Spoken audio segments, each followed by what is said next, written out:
यार, और इस वीडियो के थ्रू मैं ये बताने जा रहा हूँ जो मैंने एक्शंस किए। मैं ना बहुत अच्छा लड़का था यार। I was a good boy. ये वीडियो आपको मेरे एक्शंस के बाद मिलेगी, तो पूरी वीडियो देखना, लास्ट तक देखना, तभी आपको पता चल पाएगा कि मेरे एक्शन जस्टिफाई थे या नहीं थे। हर प्यार अपने सुखद अंजाम तक पहुंच जाए, ऐसा जरूरी नहीं है। कुछ प्यार का अंत इतने भयानक तरीके से होता है कि सुनकर रूह कांप जाती है।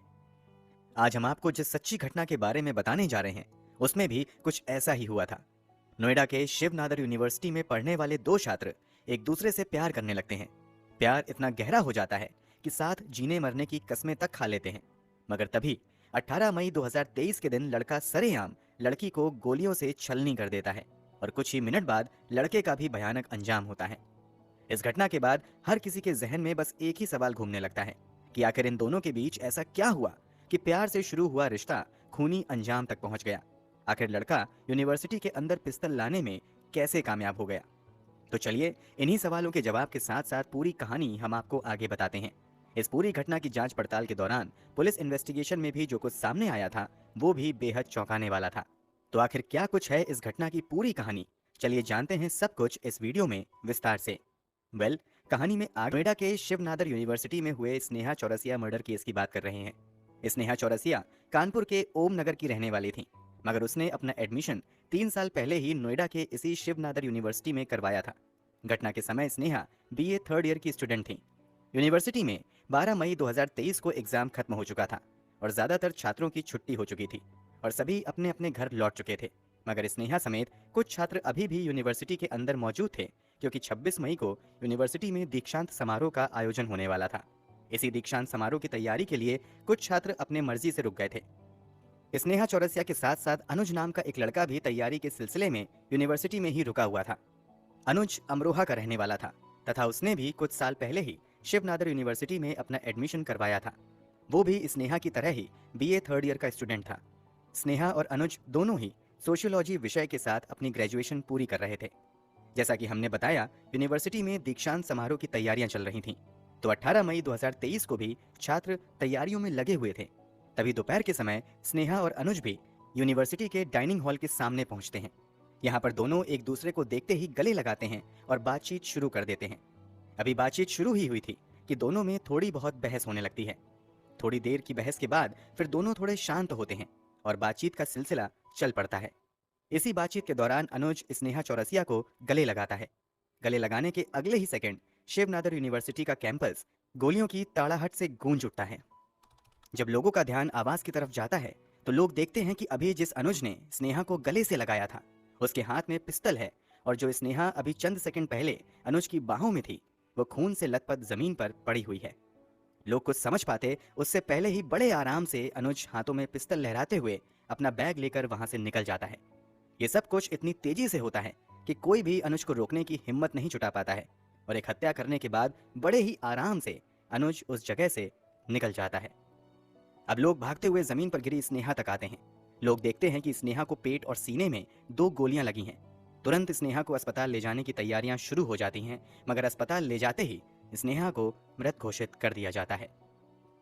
अभी ये सब कुछ चल ही रहा था कि कुछ ही मिनट के बाद इसी शिव नादर यूनिवर्सिटी के बॉयज हॉस्टल के रूम नंबर 328 से गोली चलने की आवाज आती है। लोग आवाज की तरफ भागते हैं, मगर देखते हैं कि कमरे का दरवाजा अंदर से बंद है।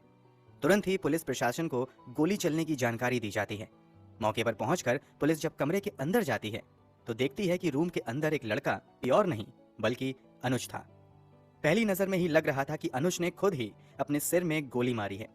मतलब पहले अनुज ने स्नेहा चौरसिया को सरेआम लोगों के सामने गोली मार दी और फिर अपने कमरे में आकर खुद को गोली मार ली। अब हर किसी के जहन में एक ही सवाल था कि आखिर अनुज ने ऐसा भयावह कदम क्यों उठाया।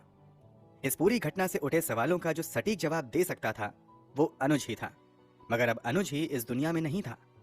इस कारण पुलिस के सामने अब बड़ी चुनौती थी कि घटना की सच्चाई लोगों के सामने कैसे लाई जाए। इसलिए पुलिस वाले अब अपनी जांच शुरू करते हैं। पहले तो दोनों के शव को कब्जे में लेकर पोस्टमार्टम के लिए भेज दिया जाता है और पोस्टमार्टम के बाद दोनों के परिवार वालों को शव दे दिया जाता है। पुलिस जांच की शुरुआत अनुज के कमरे से ही करती है।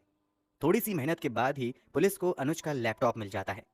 एक्सपर्ट की मदद से अनुज का लैपटॉप खोला जाता है और फिर उस लैपटॉप की तलाशी ली जाती है। इसी तलाशी के दौरान लैपटॉप में अनुज द्वारा रिकॉर्ड किया गया 23 मिनट का एक वीडियो मिलता है। इस वीडियो से पुलिस को बहुत सारे सवालों के जवाब मिल जाते हैं।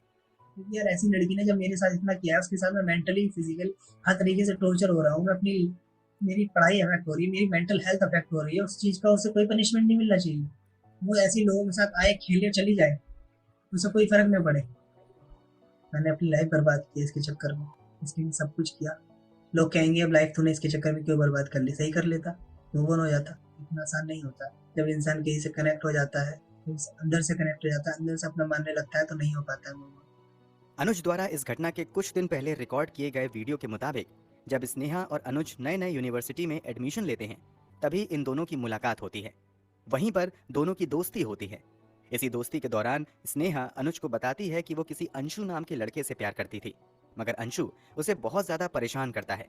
अब स्नेहा को अंशु के साथ रहने में घुटन महसूस होती है, इसलिए अंशु के रिलेशनशिप से निकलने के लिए स्नेहा अनुज की मदद करता है।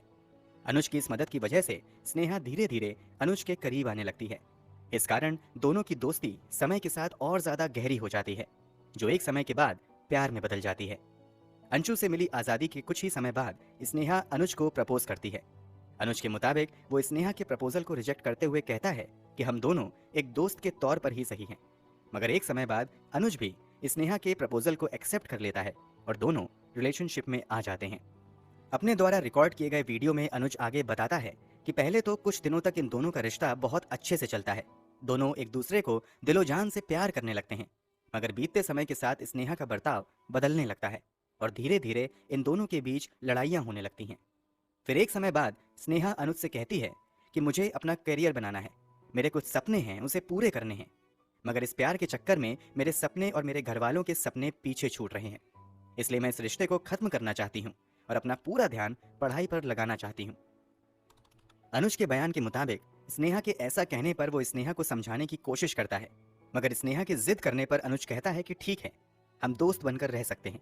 मगर स्नेहा दोस्त बने रहने से भी मना कर देती है और इस रिश्ते को खत्म कर देती है कि वो कुछ समय तक तो यही समझता रहता है कि स्नेहा ने अपने करियर पर ध्यान देने के लिए इस रिश्ते को खत्म किया है। मगर एक दिन अनुज स्नेहा का लैपटॉप एक्सेस कर लेता है और उसके व्हाट्सएप चैट से लेकर कई सीक्रेट मैसेज पढ़ लेता है, जिससे पता चलता है कि वास्तव में अब स्नेहा किसी आशुतोष पांडे नाम के लड़के के साथ रिलेशनशिप में आ गई थी, इसलिए उसने अनुज से रिश्ता खत्म किया था। जब अनुज को पता चलता है कि उसने दूसरे लड़के के लिए उसे छोड़ा है, तो वो अपना आपा खो देता है और उसी दिन तय कर लेता है कि स्नेहा ने उसे धोखा दिया है और इसकी सजा उसे जरूर मिलेगी। इसी के बाद अनुज मौके की तलाश में लगा रहता है और फाइनली 18 मई 2023 को मौका मिलते ही पहले तो स्नेहा को गले लगाता है और फिर थोड़ी सी नोक-झोंक के बाद उसके पेट और सीने में गोली मार देता है। कुछ समय बाद वो अपने हॉस्टल के कमरे में जाकर खुद भी आत्महत्या कर लेता है।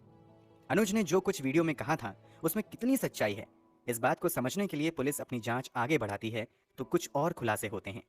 पुलिस की जांच जब आगे बढ़ती है तो अनुज के दावे से उलट एक नई कहानी सामने आती है। आगे की जांच के मुताबिक ये सच था कि अनुज और स्नेहा में दोस्ती हुई थी, मगर एक समय बाद अनुज ने स्नेहा को परेशान करना शुरू कर दिया था। स्थिति इतनी बिगड़ गई थी कि मार्च 2023 में आधिकारिक तौर पर ईमेल के जरिए यूनिवर्सिटी प्रशासन के सामने स्नेहा अनुज की शिकायत करते हुए कहती हैं कि वो मुझे परेशान कर रहा है। स्नेहा की इस शिकायत के बाद अनुज और स्नेहा की काउंसलिंग यूनिवर्सिटी प्रशासन की ओर से करवाई जाती है। इसके अलावा यूनिवर्सिटी की ओर से तय किया जाता है कि दोनों एक दूसरे से यूनिवर्सिटी के अंदर न मुलाकात करेंगे और न ही बात करेंगे, मगर दोनों यूनिवर्सिटी प्रशासन के इस आदेश को लंबे समय तक नहीं मान पाते हैं और मिलना जुलना तथा बातचीत जारी रखते हैं। इस बारे में जब दूसरे छात्रों से भी बातचीत की जाती है तो कई छात्र गवाही देते हैं कि वास्तव में अनुज स्नेहा के पीछे पड़ गया था। इस कारण स्नेहा बहुत ज्यादा परेशान रहने लगी थी।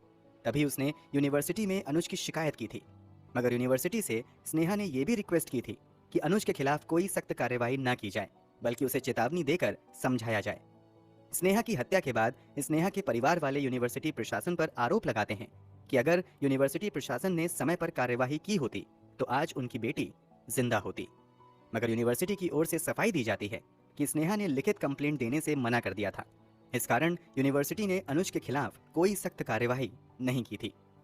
यूनिवर्सिटी द्वारा जारी इस बयान से स्नेहा के माता पिता संतुष्ट नहीं होते हैं और वो यूनिवर्सिटी प्रशासन पर कार्यवाही की मांग करने लगते हैं। इसी के बाद पुलिस वाले अपनी जांच पूरी करने के बाद स्नेहा चौरसिया के पिता राजकुमार चौरसिया के बयान पर अनुज कुमार यूनिवर्सिटी के कर्मचारी आशुतोष पांडे, करण और स्नेहा चौरसिया के एक्स बॉयफ्रेंड अंशु के खिलाफ धारा 302 और धारा 120 बी के तहत मामला दर्ज कर लेते हैं। इस मामले में यूनिवर्सिटी प्रशासन पर भी एफआईआर दर्ज की जाती है। एफआईआर दर्ज करने के अलावा पुलिस इस सवाल के जवाब की तलाश में भी लग जाती है कि आखिर अनुज को पिस्टल कहां से मिली। बहुत जल्द पुलिस को इस सवाल का जवाब मिल जाता है। दरअसल अनुज के बैंक ट्रांजैक्शन से खुलासा होता है कि अनुज ने अप्रैल महीने में एक शख्स को 2 बार ऑनलाइन पैसे भेजे थे। जब पुलिस उस शख्स के बारे में जानकारी जुटाती है तो पता चलता है कि अनुज ने एक पिस्टल और 5 कारतूस खरीदे थे। इस खुलासे के बाद अनुज को पिस्तौल उपलब्ध कराने के आरोप में भी 3 लोगों को गिरफ्तार करते हुए उन पर भी एफआईआर दर्ज की जाती है। फिलहाल इस केस की स्थिति की बात करें तो पुलिस ने विभिन्न धाराओं के तहत यूनिवर्सिटी प्रशासन समेत 5 लोगों पर एफआईआर दर्ज की है और अपनी जांच आगे बढ़ा रही है। जांच में जो भी आए, मगर सच्चाई तो यही है कि शायद शक और गलतफहमी ने 2 हंसते खेलते परिवारों को कभी न मिटने वाला गम दे दिया।